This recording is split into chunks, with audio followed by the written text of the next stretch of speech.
Sarana berpikir ilmiah. Pengertian berpikir ilmiah. Berpikir ilmiah adalah berpikir yang logis dan empiris. Logis berarti masuk akal, sedangkan empiris yaitu dibahas secara mendalam berdasarkan fakta yang dapat dipertanggungjawabkan. Adapun pengertian sarana berpikir ilmiah menurut para ahli.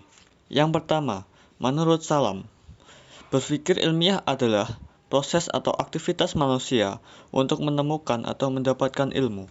Yang kedua, menurut Jujun S. Surya Sumantri, berpikir merupakan kegiatan akal untuk memperoleh pengetahuan yang benar. Yang ketiga, menurut Kartono, berpikir ilmiah yaitu berpikir dalam hubungan yang luas dengan pengertian yang lebih kompleks disertai pembuktian-pembuktian.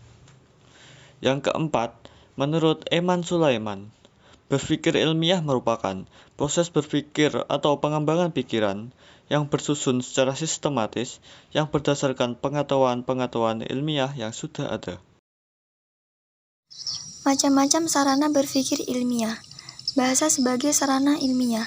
Peranan bahasa dalam sarana berpikir ilmiah yaitu sebagai alat komunikasi verbal untuk mengungkapkan hasil-hasil perenungan seseorang kepada orang lain agar bisa dipahami dan dimengerti. Ada dua penggolongan bahasa yang umumnya dibedakan, yaitu bahasa alamiah dan bahasa buatan. Bahasa alamiah yaitu bahasa sehari-hari yang digunakan untuk menyatakan sesuatu yang tumbuh atas pengaruh alam sekelilingnya. Bahasa alamiah dibagi menjadi dua, yaitu bahasa isyarat dan bahasa biasa. Sedangkan bahasa buatan adalah bahasa yang disusun sedemikian rupa berdasarkan pertimbangan-pertimbangan akar pikiran untuk maksud tertentu. Bahasa buatan dibedakan menjadi dua bagian, yaitu bahasa istilah dan bahasa artifisial atau bahasa simbolik. Ciri-ciri bahasa ilmiah yaitu yang pertama informatif, yang berarti bahwa bahasa ilmiah mengungkapkan informasi atau pengetahuan. Yang kedua yaitu reproduktif, adalah bahwa pembicara atau penulis menyampaikan informasi yang sama dengan informasi yang diterima oleh pendengar atau pembacanya. Yang ketiga yaitu intersubjektif, yaitu ungkapan-ungkapan yang dipakai mengandung makna-makna yang sama bagi para pemakainya. Dan yang terakhir yaitu antiseptik, berarti bahwa bahasa ilmiah itu objektif dan tidak memuat unsur emotif. Logika sebagai sarana ilmiah. Kata logika berasal dari bahasa logos dalam bahasa Yunani yang berarti kata atau pikiran yang benar. Agar pengetahuan yang dihasilkan mempunyai dasar kebenaran, maka berpikir harus dilakukan dengan cara-cara tertentu, yaitu dengan logika induktif dan logika deduktif. Logika induktif merupakan cara berpikir yang menarik suatu kesimpulan yang bersifat umum dari berbagai kasus yang bersifat individual, sedangkan logika deduktif merupakan cara berpikir yang berpangkal dari pernyataan yang bersifat umum yang selanjutnya ditarik kesimpulan yang bersifat khusus.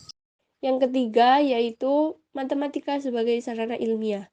Matematika mengembangkan cara berpikir deduktif, yaitu artinya dalam melakukan penemuan ilmu dilakukan berdasarkan premis-premis tertentu. Peranan matematika sebagai sarana berpikir ilmiah dapat menggunakan alat-alat yang mempunyai kemampuan sebagai berikut.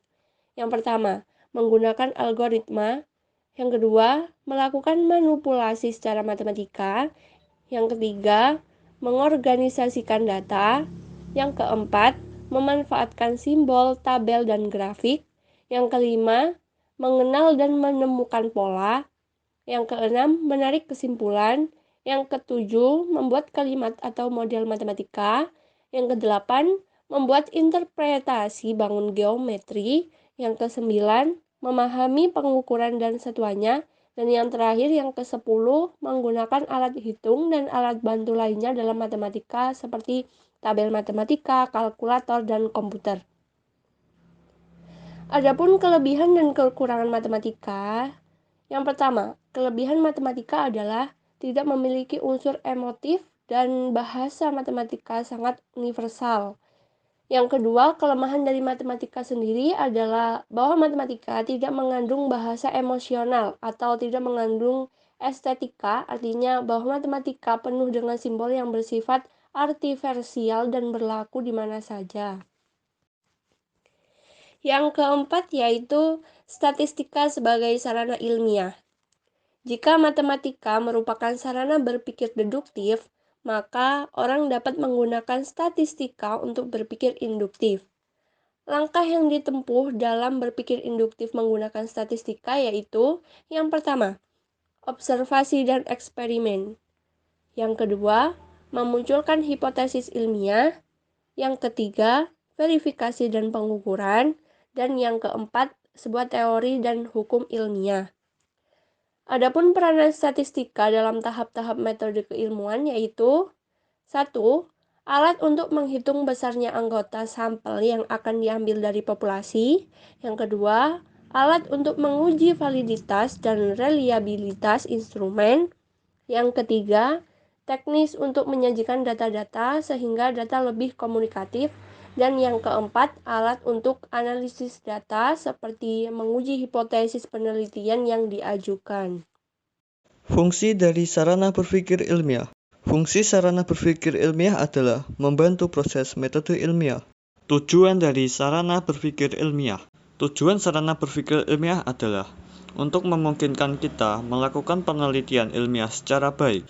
Sedangkan tujuan mempelajari ilmu yang dimaksudkan untuk mendapatkan pengetahuan yang memungkinkan kita untuk bisa memecahkan masalah kita sehari-hari.